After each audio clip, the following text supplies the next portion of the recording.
De overname van het familiebedrijf uit Zeist-Bjirrum kwam als een grote verrassing van de morgen op een passenconferentie in het stadhuis van Frenscher.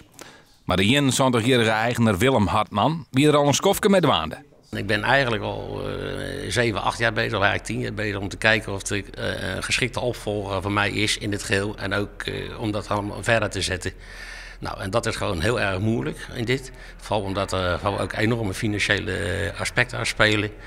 En ja, dan kom je uiteindelijk komen we tot hierin en ik denk dat dit de juiste stap is. Hartman had op dit stuitgoed 70 bunder in gebruik voor glastuinbouw.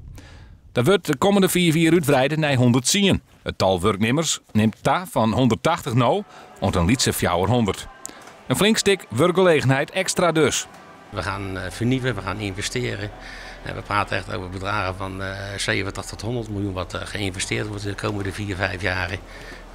Ja, en dat is alleen maar een enorme impuls voor de omgeving, voor de werkomgeving en voor heel Friesland. Er komen niet specifiek nieuwe producten bij, wel nieuwe rassen, nieuwe variëteiten.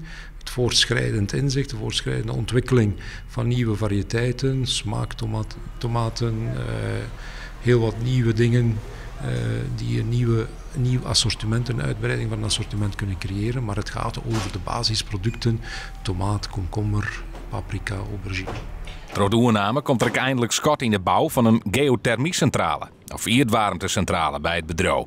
Hartman had er al jaren een vergunning en subsidie voor, maar het waren de bouw neer aan vanwege de hoge kosten. De nieuwe eigenaar wil helemaal oer op skin-energie.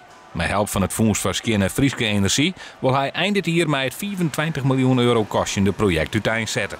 Wat ga je financieren, zeggen meneer Hartman, dat is allemaal leuk en aardig. Maar u bent 71 jaar of 70 jaar.